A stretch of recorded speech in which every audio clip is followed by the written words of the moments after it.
if you endure the hardships and you realize like, okay, I have to go through this. It hurts. Like if you're going through an addiction, it's going to hurt going through the recovery process, but you're going to find something like you stick with it. There is going to be something greater on the other side of that. Like for me, I look at it this way, like there's a raging river. You're on one side and the you that you want to be is on the other side. And you've got to figure out like, what am I willing to do to get to the other side? Because you've got to jump in and swim. I mean, it's going to be a scary thing, but it's either that or you stay over here and you just stay the same as you are. It's an identity shift. And I think that the identity is everything. That's what really transformation is for me, is like changing your identity, you know?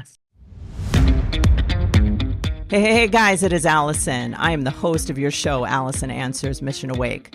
I cannot wait to sit down with you today and go over how we are going to crush the mediocrity in your life that has been plaguing our society since the beginning of time. I cannot wait to have a real deal conversation that includes intelligence, fun, excitement, and real actionable steps to make a real difference in the life that you're living now and making it into something you can be damn proud of and excited to live. Sit down, put on your damn seatbelt, and get ready for the ride of your life.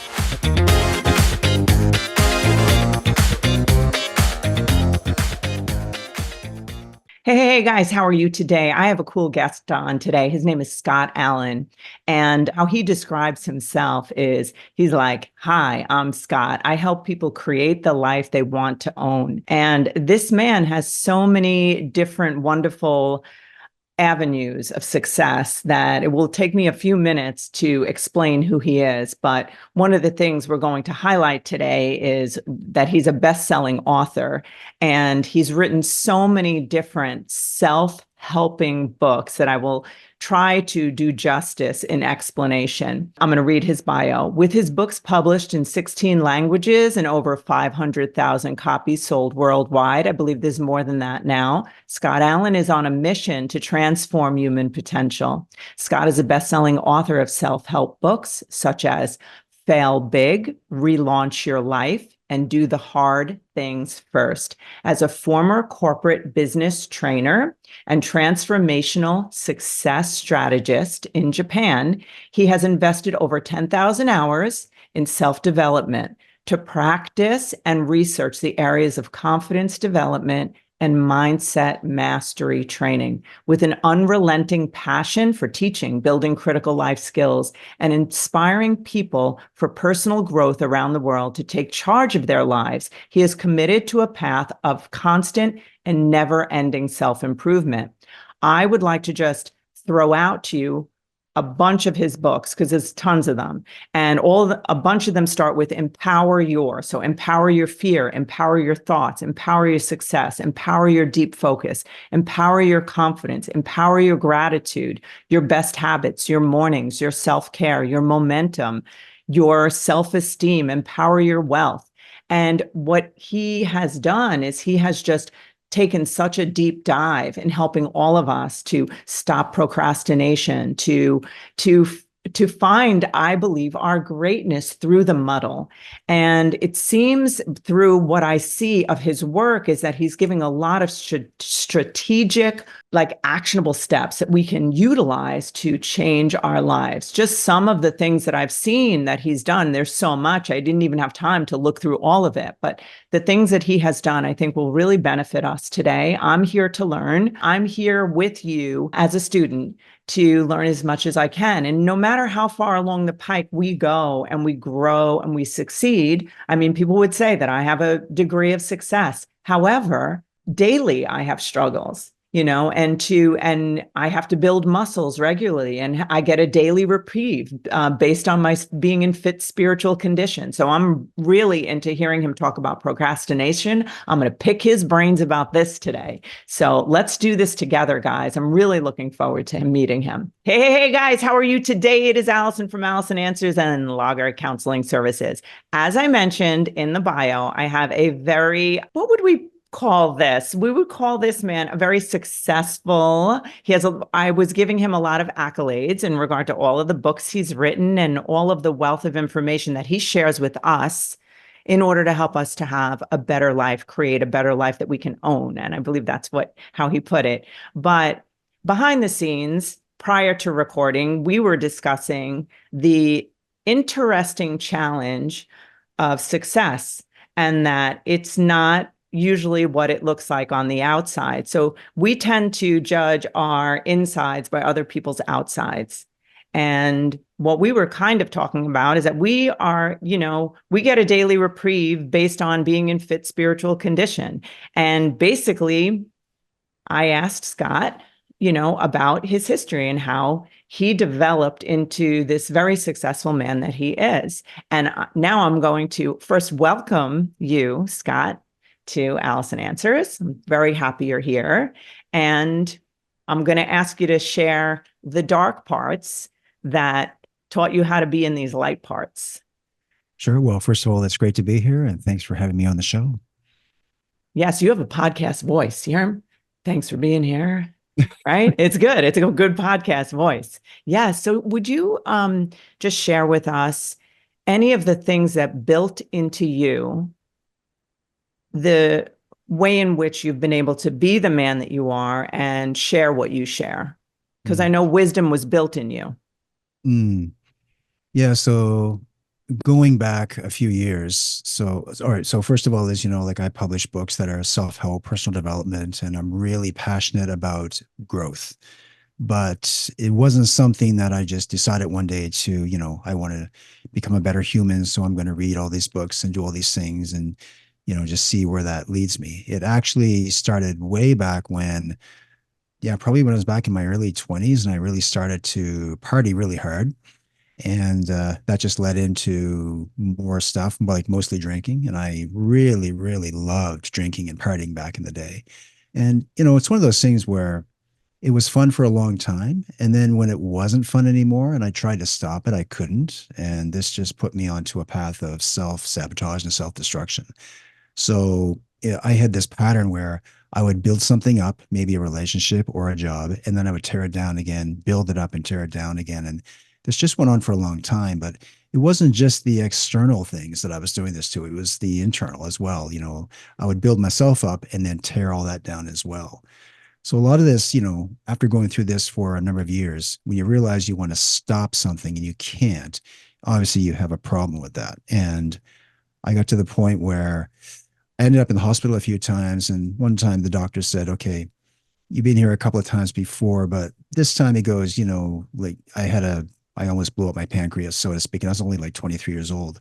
So obviously, they're a little bit concerned, but he said to me, if you don't stop this, you're going to probably not be walking out of here the next time. And the thing is like, that didn't really bother me. Wasn't afraid of dying or anything, but what I was afraid of is living a life where I was just living like that all the time because I just gotten so sick of living that way. I couldn't imagine going on that way. And that was when I realized, like, okay, if I could change this thing, what would my life look like? And I started to kind of visualize something different than the way I was living. And I hadn't done that before, but someone suggested, I get help. So I, went to AA, got help. I had to go again and again. I kept going back and forth, back and forth, back and forth. But finally, I got somebody, a sponsor, who took me aside and just spent time with me. And this was the first time I think anyone had ever taken time to just like, taking out a Saturday afternoon to have coffee with someone who was like, living on the edge. Yeah. And it was probably like that, just that one connection. And this was like 30 years ago, but to this day, I still remember it. And what I love about this, when I think back on that, is like, this one guy, his name was Dave. He helped me. And then years later, I'm able to help a lot of other people. So if I ever met him again, I'd be able to, like, I'd love to just say, you took time out on the weekends and, away from your family to help someone like me. There are no guarantees that I was going to make it. And I did, but that's the daily reprieve. We have to keep making it every day.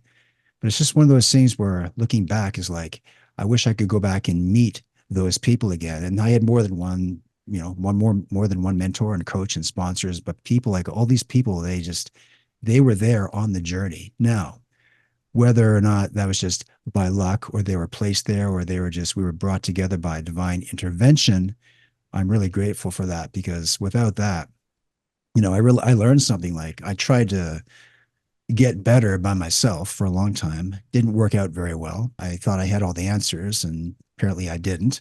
So when I got sponsored and counseled by other people, I learned things. And then someone gave me, of course, the first self-help book that I actually read. I'll call it a self-help book, but it was probably the big book of AA. Oh, But yeah. after that, I started getting into other books. Like people would give me these other books, and this was like before the internet and all that stuff. So I mean, we just, we had books and stuff like that and radio shows, whatever. And I was just absorbing all this new information. And what was happening is I got more sober, and it took a lot of times. I had to keep falling off and coming back Yeah. on.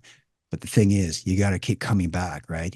Because if you don't, well, the only alternative is you're going to be out there, leading a life of misery, and the thing is, you're not going to be able to help anybody, right? And I believe that most of us really truly want to help people, so just imagine that, like, if you're in that situation, if you do get help, visualize like the change you can have in your life, yes, but beyond that, you could be changing thousands of lives. And that was just the vision that was painted for me, and that's the vision that I like to share with other people.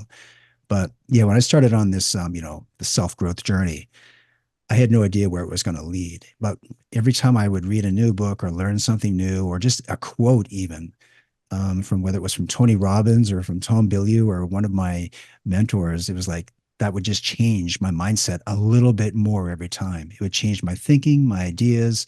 I just felt things that were starting to click. And once I got about a year and a half into sobriety, things are like really good. Like leading a new life. I didn't have these hangovers, and things were just like I couldn't believe it, to be honest with you. So one day I'm in the bookstore and I found Tony Robbins' book, Awaken the Giant Within.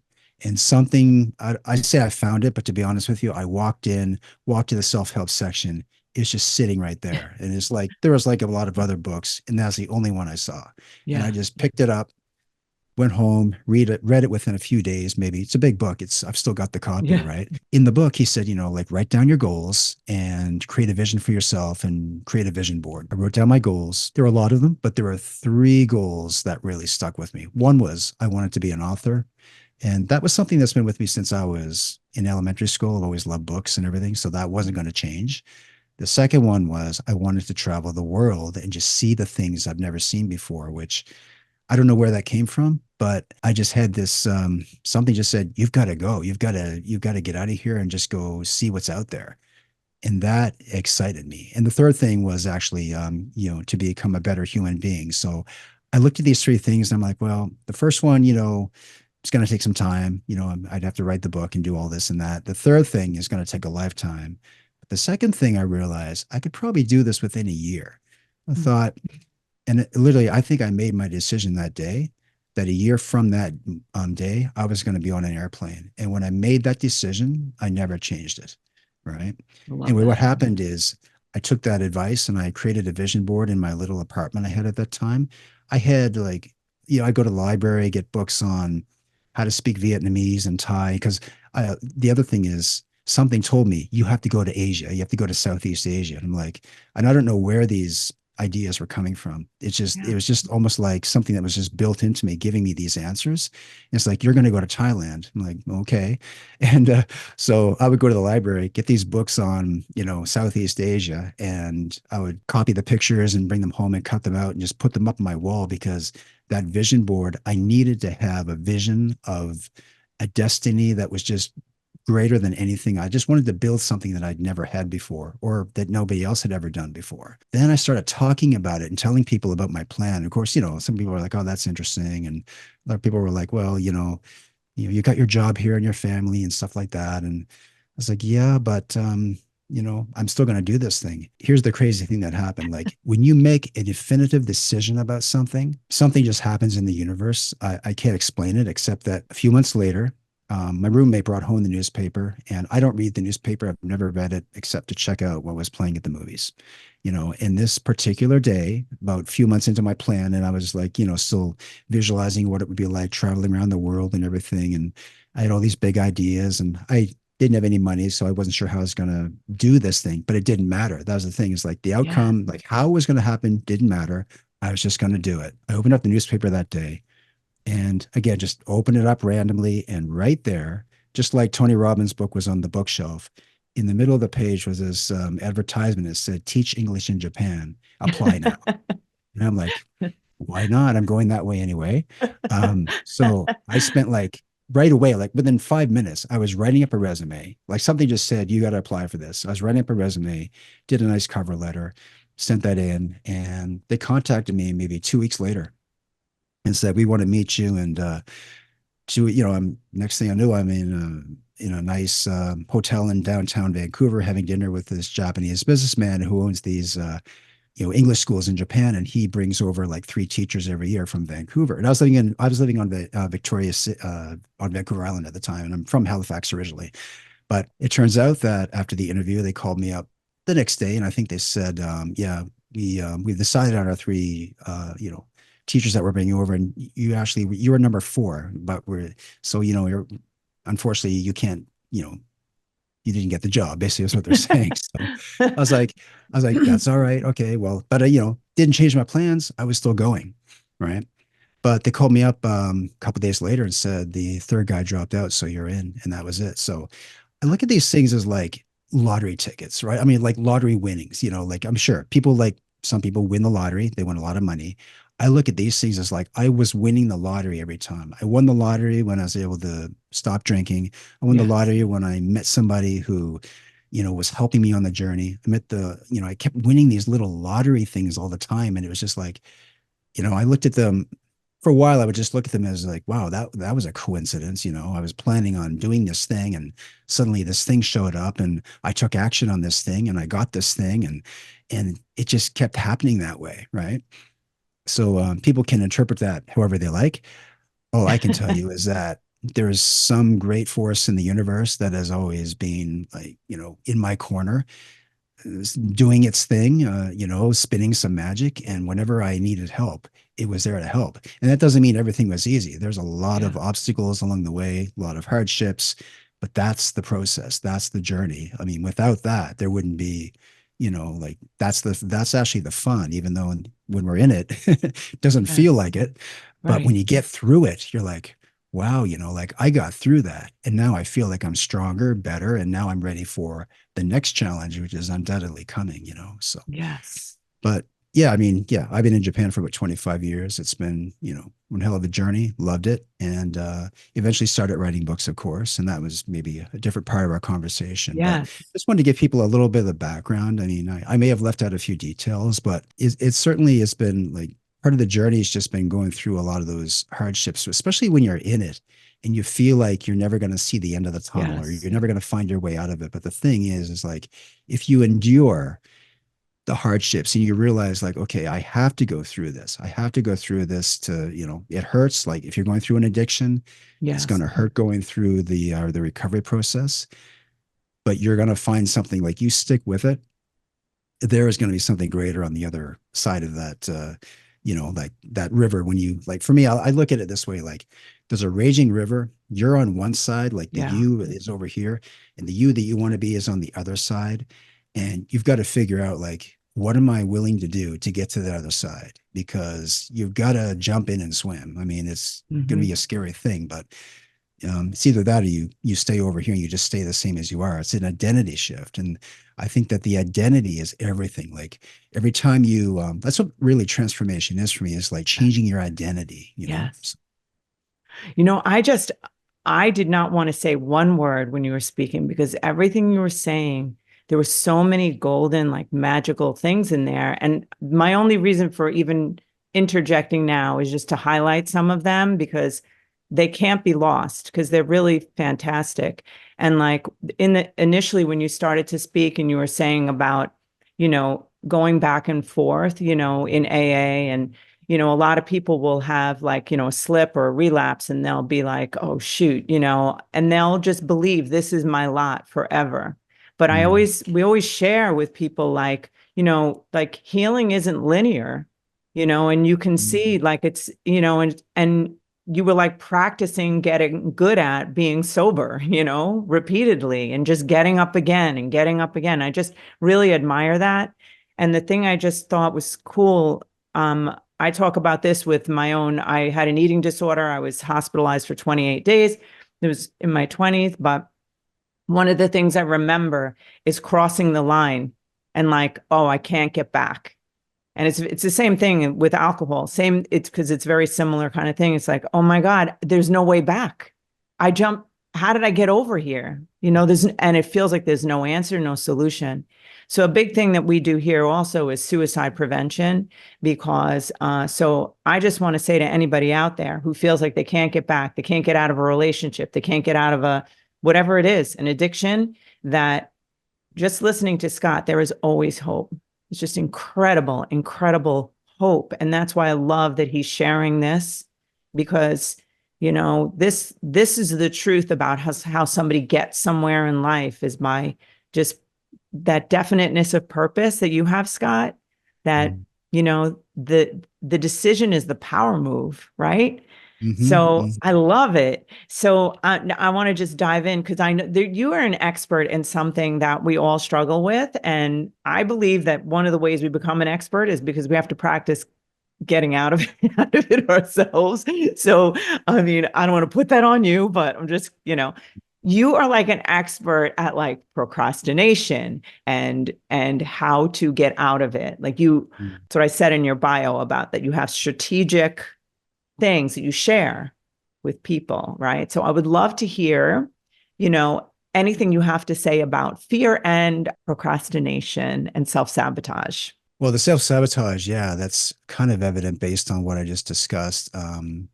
But procrastination is one of those things where you don't realize that it's a self-sabotaging act because it can be very insidious. Like it can be those little things, right? Yes.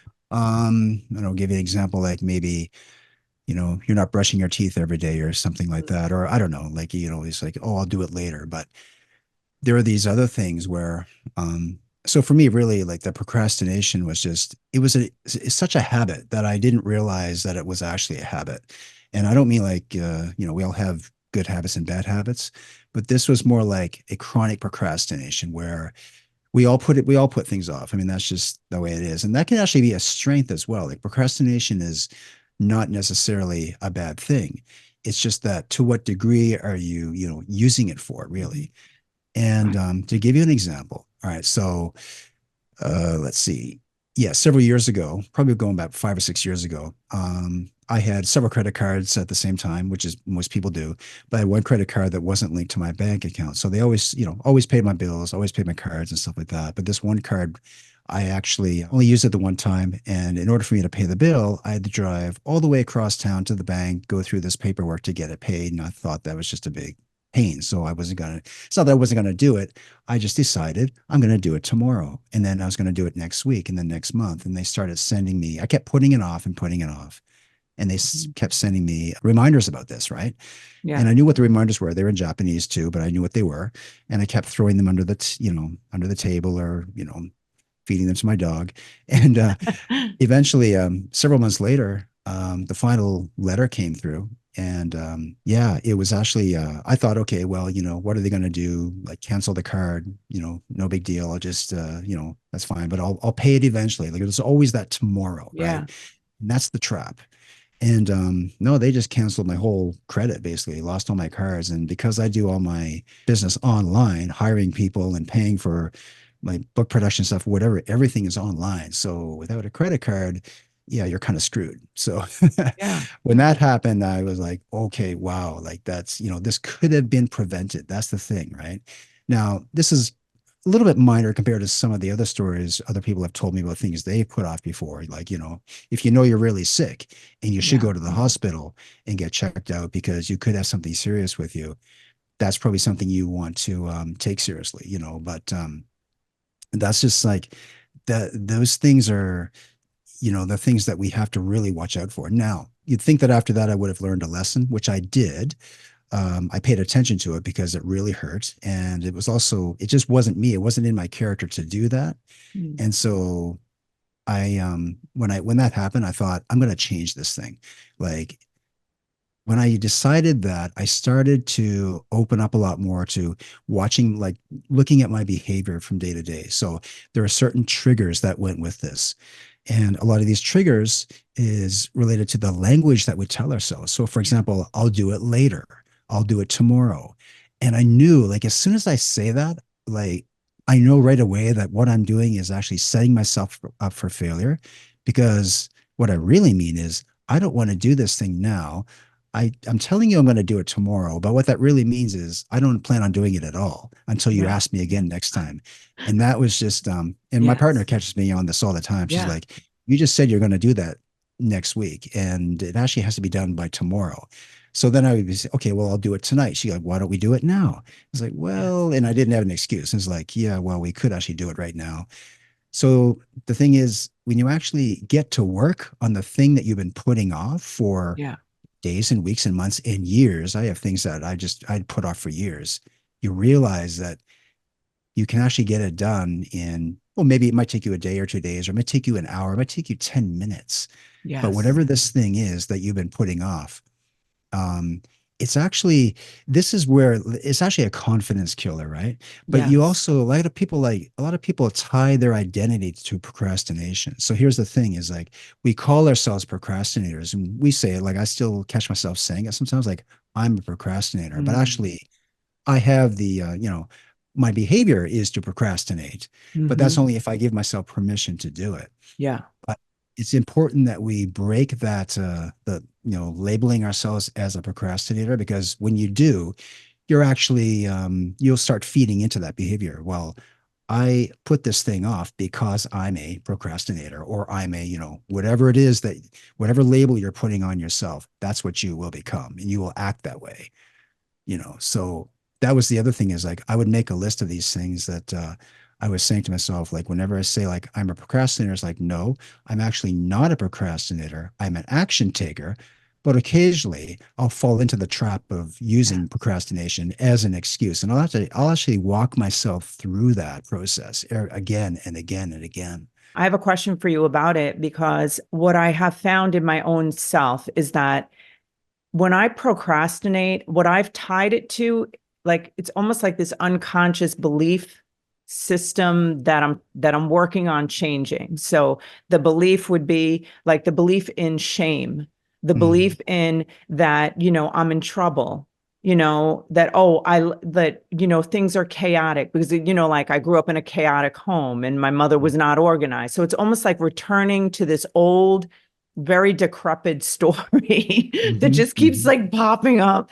It's almost like, instead of it being like that, I can only, like, I would maybe only go so long until I had to experience shame again, mhm, and think about it, it's like having apps open, right? Like the mhm, energy taken by having things in the background that have to be done.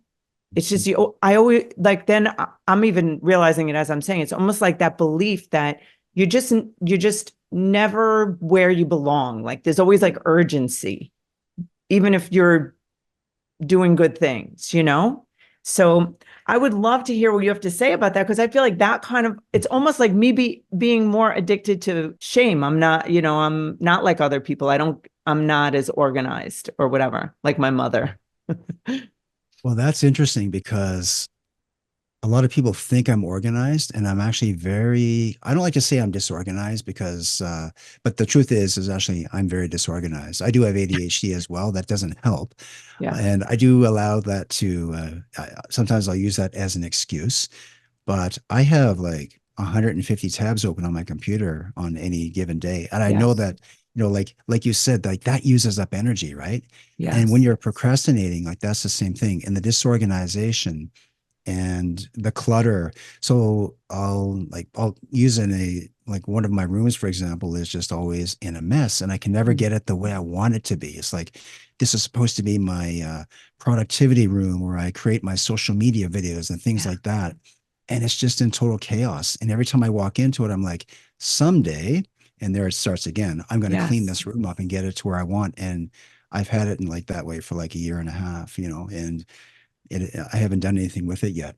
So you Yeah. said something about the shame, like that's interesting too, because I'm addicted to chaos to a Yeah. certain extent, whereas like things seem normal when they're really chaotic. So I kind of leave it that way, because that feels to me like the norm. Yeah. And what would happen if I actually did get organized? Like, I almost can't imagine what that would be like, because then there wouldn't be anything to, any chaos to feed into, Yeah. So there's kind of like, in a sense, that almost might be an addiction as well.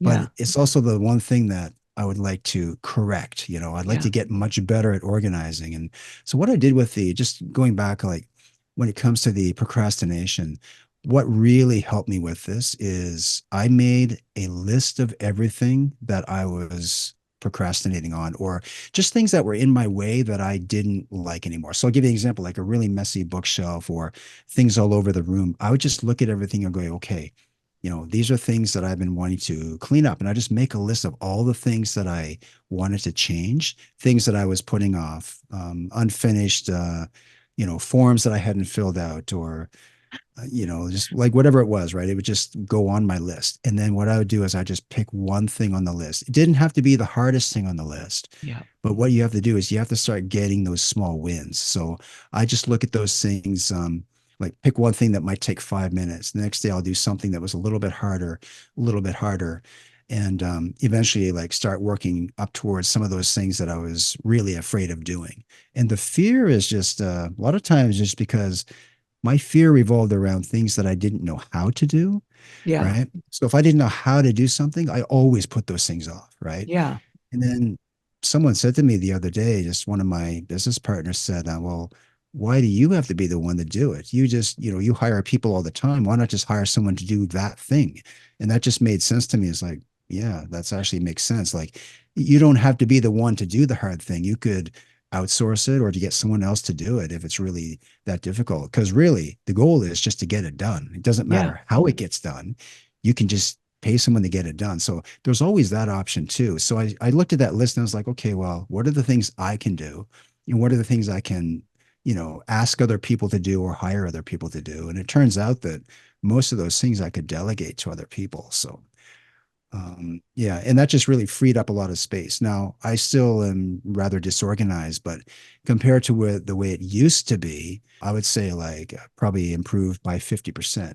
Now, I call that progress, which really progress, if it's true what, Tony Robbins said, that the only measure of success is progress, and maybe he got that from Jim Rohn, I don't know, but I love it. Like, that just defines everything for me, is like, making progress in your life could mean just cleaning things up externally, but also internally, right? Yes.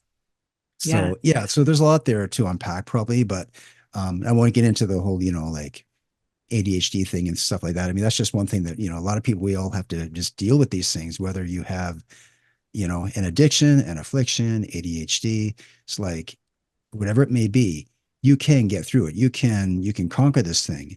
And then the great thing about that is that once you do, you can teach other people how to deal with their trauma, their struggles. I want to just give a shameless plug of my book. I would really want people to have a good look at my book and to understand what it really is. I used to be ashamed to plug my book. And then I realized, how is that right? To keep the information, the 30 years of experience that I have, the 8 years of education, the trauma that I grew out of and learned how to manage, and how to manage emotion, all the training I've had in neuroscience and quantum physics. How can I keep that from the public? So it's not, I used to think it was like something I should, be humble about, but being humble is silly when you're keeping things away from people that they need. So what I want to tell you about my book, and I hope that you do get it, because I think it will really help you. I've gotten a lot of tremendous feedback about my book, and that it's really, really of great value to a lot of people.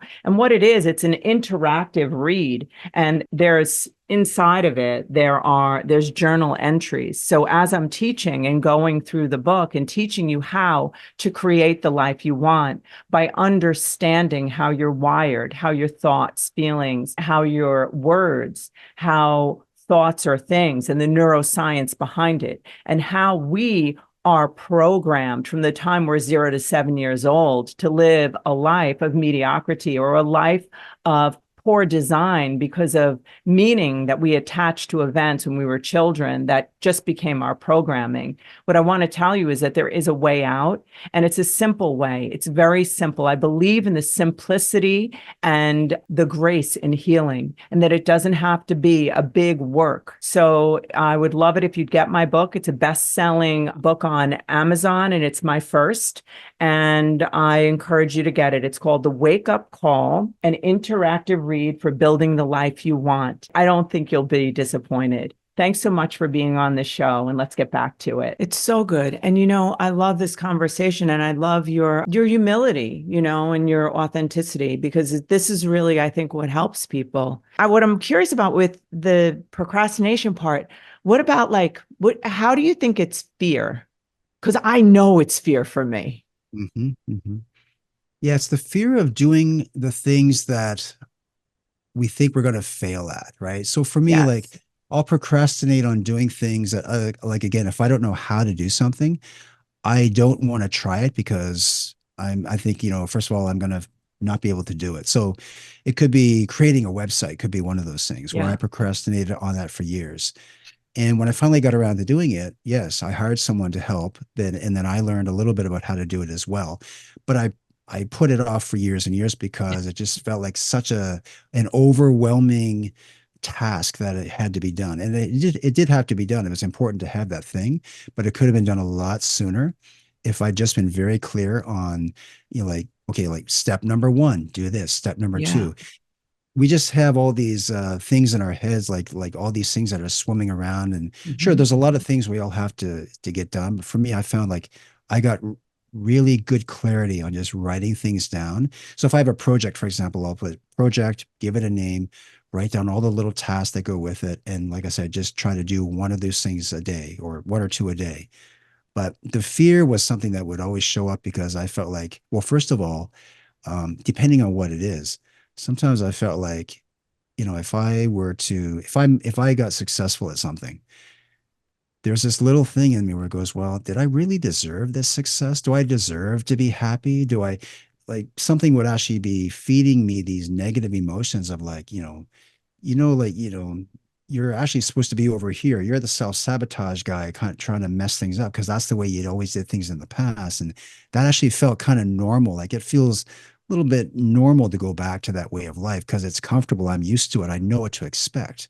Yes. But when I started making, successful headways, like whether I got into a new relationship and things are going really well, or when things got really good for me, that was when I got a little bit nervous and anxious because it's like, at what point is it going to turn on me, and then it's going to, and what it was really is what I think what was really happening is I was asking myself, at what point are you going to turn on yourself and start to, self-defeat kicks in, and then you're starting to self-sabotage, and then you do something to mess everything up. And that was always the pattern before. So that trauma in the past I was still holding on to that. And I did let it go, eventually, but it was really hard to let it go. It was like breaking up with an old friend, actually. Yeah. And again, it was like leaving that old identity behind as well and just embracing, the new you, not to sound like woo, but it was really like, I'm going to go for this thing. I'm going to believe in myself to the point where, I'm going to make myself so unbreakable that, every time I have a negative thought, I'm going to fight back against it. Yes. And that was just my mindset going into it. So got off a little track. I got off a little track. No, on you the didn't. This procrastination, is so helpful right here, what you're saying, because I know that, if you just look at your life, Scott, like the things, I feel like God's just with you and pointing you in the right direction, just like in this conversation, because I know that someone needs to hear that, and that thing that you just described, like, to me, I wonder, like, oh, is it, like one of the things I know I had to learn was to trust myself. Like that's what kind of what you were describing. Like you didn't trust yourself that you could maybe maintain that great relationship. Like, so let me just blow it up now. So I don't have to anticipate like the anxiety, like the underbelly concern, like when is things going to hurt? Let me just do it myself. At least you have control over it. Right. Yeah. But yeah. Yeah. What That's was, exactly it. Yeah, it was lack of trust in oneself and afraid of being accountable to myself. So when I look at like the do the hard things first concept, oh actually, yeah, tell us about it's it. about procrastination. But what it really is about, underlying, like I didn't probably talk about this enough in the book, but when I Hmm. started to talk about it openly with people, what it really is about is building trust with yourself. Because when you are doing the things that are hard and the things that are, are going to be very painful to go through, whether it's kicking an addiction or something like that, what you're actually doing is building a relationship with yourself. You're building trust with yourself. This is why, and just using procrastination as an example, like we could use like whether you're trying to tying that into self sabotage or self defeat, all these things, when you overcome them, you're building that relationship with yourself. You're building trust with yourself. And now you've got real momentum. Like after that, you start to push forward faster. And yeah, sure. And confidence only comes from that. Like confidence isn't something that I used to think it was something that, I'll get confident first and then I'll do these things, Yeah. but it doesn't work that way. You actually have to go through the thing first and you get confident by getting the win. And then, Yes. you're going to confidence, like, it's not a linear thing either. It's just up and down all the time. Right. So, but it's just taking that deliberate action, intentional action, and making those decisions too. Like I was always afraid of like making decisions. I'd look to somebody else to make that decision for me because what if I make the wrong decision and then I look bad and, and I Hmm. just, my ego just couldn't handle that. So I got past that as well by just making. I think I can't remember who it was. I think it was Tom Billy. I think mentioned once we're on a call, and he said, you don't have to make the perfect decision. You just have to decide something, and Yes. let the outcome. Yes. And that was the Yes. thing. I think we're just too focused on the outcome. Like, what happens if I fail? And it's like, well, that's good. If you fail, good. That's great. You're going to learn something from that, and you're going to pivot with that, and you're going to move on to the next thing. So, It's funny. Like, it's not funny, haha. I don't think. It's mhm. just like, I mean, I think all of us in varying degrees are struggling at in different ways. Like, I feel like the longer I live, the more evidence I have that as Mm, I work through something and I experience that win, like you're describing, that's evidence for me. I feel like sometimes people who are younger, they haven't had the experience of knowing that if I mm, fail and climb out, I climb out, I climb out, that eventually you have this great win. So, mhm, mhm, so I feel like sometimes having the longevity of being able to say, I've done it in the victim way and just like laid in it. And then because even now, just sometimes, I have all these routines and habits and success habits. And then there's days I wake up and I just feel lousy, and I have to like get up and go, okay, I'm going, I get to choose how I feel today. So I choose, mhm. and I get to choose how I think today. And then just like pushing through whatever it is. And I'm wondering, like, I know I gave the list on the bio about all of your books and all of this stuff. Like, does that relate to what I'm talking about somewhat? Yeah, it does because when I look back at, so you mentioned about the failures, right? And here's the Yeah. thing is that failures are fantastic. Like Yeah. I like to not frame them as failures, but Yeah. really I think it's a learning experience. But Yeah. obviously like a failure is only a failure if we don't get the outcome that we wanted. But how often does that happen? That doesn't happen until we've tried it 20 times, like for the most part, right? What I love about it is that if you have enough of those racked up over the years, eventually you get to a point in your life where you look back on those things and you're like, wow, like I went through a lot of stuff. Like there was like, how did I get through that? Right. And when you actually look at it, I realized, well, I didn't get through it myself. I had help. Right. And that's the thing too, is like we have to be willing to ask people for help, or at the very least be looking for help.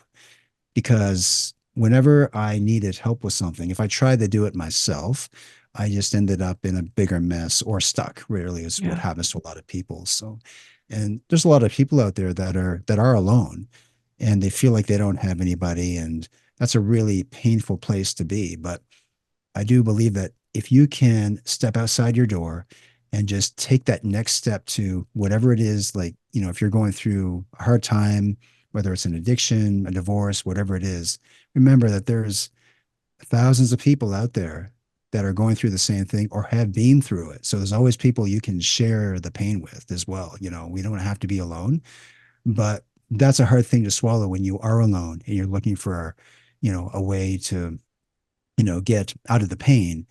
But again, I always found comfort in finding other people who are going through that thing, not people who are going to drag you down even deeper and say, oh yeah, we're victims in this life and we're just going to stay that way. We want people who recognize that they're in I'm not calling it a bad place, but they're in a place of, difficulty, and they have the willingness to grow and to climb out of that hole.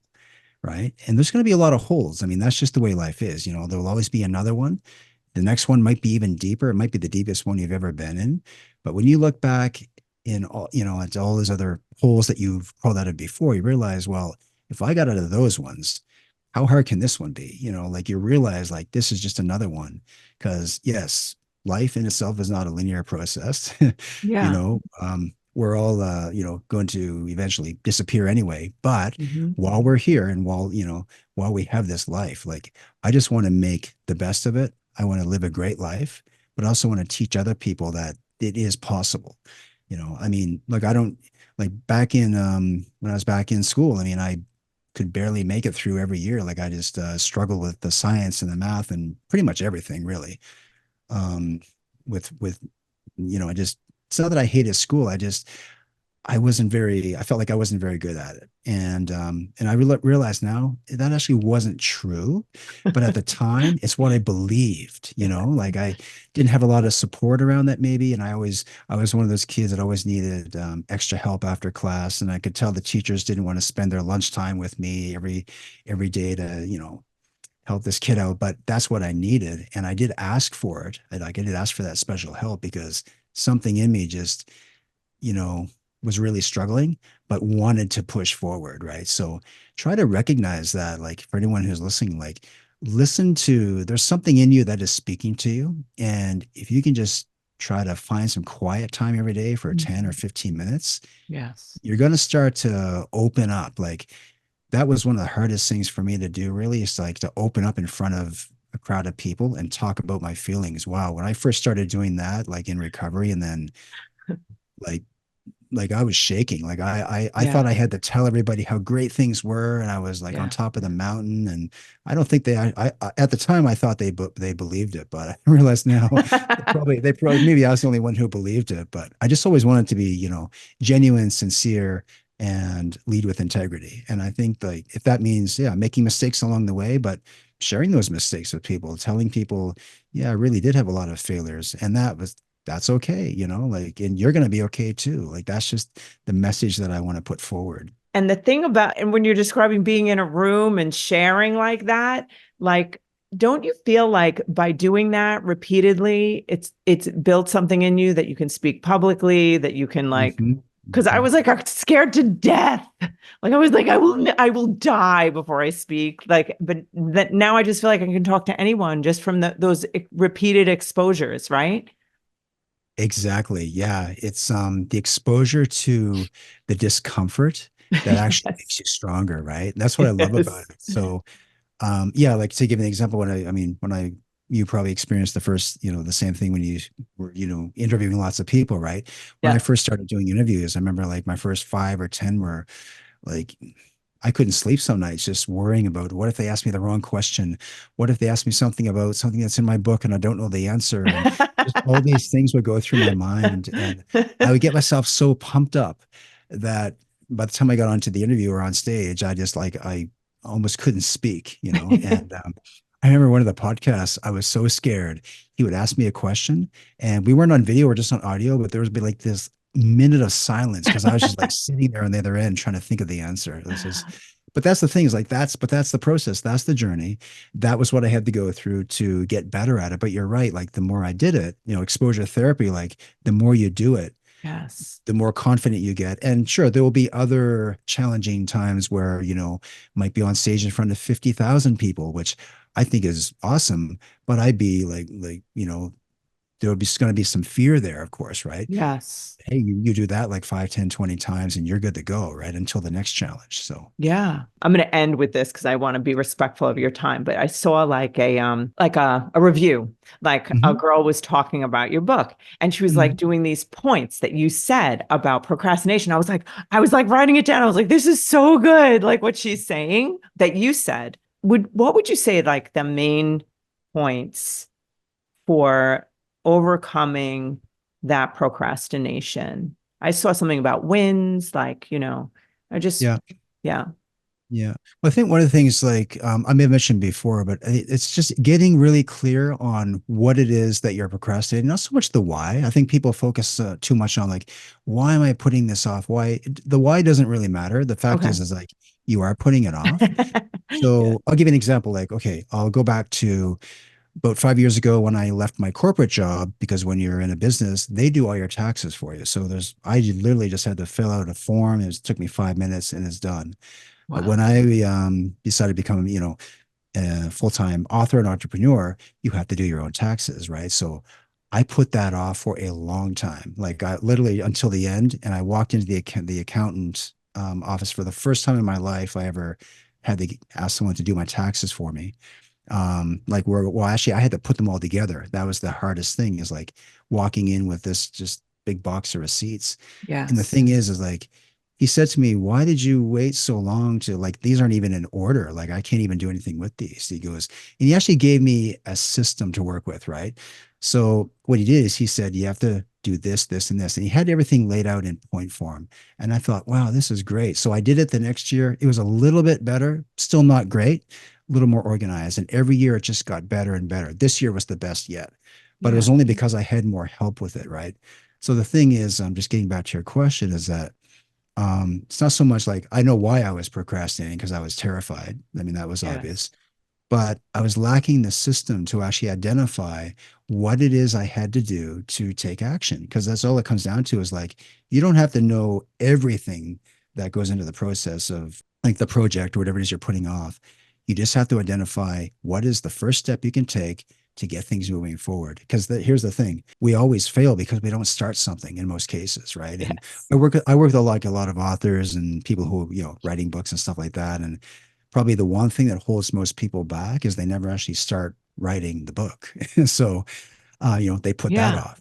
So, and that's the thing, is like, whether you're writing a book or doesn't matter if you need to declutter your house, just identify the things that need to be done. And again, just breaking it down into those small tasks. Like James Clear talks about that in his book, Atomic Habits. Love Just like, him. yeah, it could be the 2 minute rule, the 5 minute rule. Yeah. I actually have just a little counter that I use, countdown timer. I'll do 10 minutes per task, or 15 minutes, right? 15 minutes. And then I'm going to work on something for 15 minutes, stop, take a 1 minute break, and just do it again. I just do that cycle. People can call that time blocking, but I Yeah. need to actually break it down into, instead of an hour, I need to do like 10 or 15-minute blocks, because I get very unfocused very quickly, and I start chasing rabbits and shiny objects and all those Yeah. things. So, but that's the thing, is like, with the procrastination, is like, you don't have to sit around like feeling sorry for yourself because you are procrastinating. You're not a procrastinator. You just happen to have you have, like the rest of us, you've got a habit of doing it again. And it doesn't matter where it came from or when it started or why you're doing it. Just identify what is it that you're putting off. What's the one thing you can do? Make a list of a few action steps and just take action on one of them. Like, it's not even a complicated thing. I know procrastination, actually, when you get into the psychology of it, it actually can be rather difficult, because everybody has different reasons for doing Yeah. it. In the end, we all deal with it the same way. It's like, you're either going to take action on it or you're not. And Exactly. yeah, and it's really something Yeah. if it's something actually, like, maybe you need to develop a skill before you can do this thing. Well, if that's the Mhm. case, again, hire someone who has the skill to do it, and just get help with that thing. So Is there anything that's important to you that you would like to say to the listeners before we wrap up? I also want to ask you about where they can find you. Everything's going to be in the show notes, but anything you want to, where they can get your books, all about you. Well, just one thing I want to end on is like, Yeah. I'm really big on building big dreams. I just like, I just have this, I do have a vision for where I'd like to be next year, 5 years, 10 years from now. And I just love the fact that I feel like I'm moving towards something, but I want people to know like it wasn't always that way. I mean, there was a time where I didn't have a vision for anything. I didn't have any goals or plans. And I don't know if I really cared about, I mean, it's not that I didn't care about much about anything. I just felt a little bit hopeless, like, well, Yes. that works for those people. It's not going to work for me because, it just never has worked out for me. And I really had to go deep and change my mindset, build basically, I mean, you could think of it as building a new brain, I guess, but that's really what it took. So back in AA, I think one of the things that they said is, I remember someone was sharing once and they said, when I first came into the program, they told me that, like AA was going to, it was like for brainwashers, they're brainwashers and they're going to, like change my life. And he realized like, well, my Good. brain needed a washing, right? So it was like, so anyway, the point is like, you always have to be working on something that really matters to you.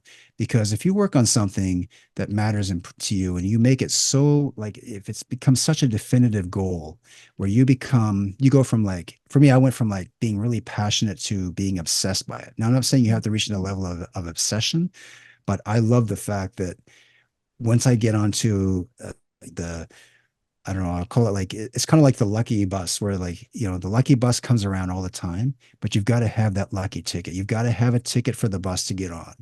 And the thing is that if you don't have that ticket, you're not getting on the lucky bus, no matter how many times it comes around the block. So point is like work on something that really matters to you. Nobody can tell you, there's no guarantees. The only guarantee I know of is that if you don't work on something that matters to you, you're not growing. The only guarantee is that you're going to stay the same and maybe you're not going to live the great life that I know you're worthy of having. Like everybody deserves that, right? But a lot of people they don't believe that they can actually have it and they don't believe they deserve it. But I'm telling them that you do deserve it. Yes. And once you figure out, like once you you help yourself, you're going to figure out how to help other people, right? Yeah. Right. Having said all that, people can find me at scottallanpublishing.com. And of course, if you want to find the books, I believe Amazon is still the biggest book retailer in the world, and they've got lots of products on there. And you can go there and just plug in Scott Allan books or author. You'll probably find the books on there. And got courses coming out this year as well. So finally getting braver about getting on video and making the courses, and really excited about that platform launching. Yeah. What are they? What are the courses? So actually the signature course will be Do the Hard Things First. There's actually 4 books in this series. So I'm going to probably tie all of them together into one course, but we're going to start small and then continue to add to the course as we get more feedback from it. So, but that's one of them. But yeah, I've got other courses I'm working on, but that will be the first one that launches. That's really cool. So Do the Hard Things First. And what are the other ones?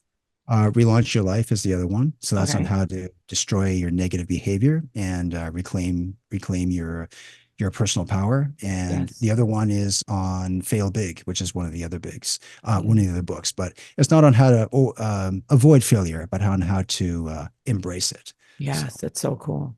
I love it. I'm just very honored to know you. I think you're a good person to know. Well, it's been a great conversation, and I appreciate you having me on the show. Thank you. Thank you so much.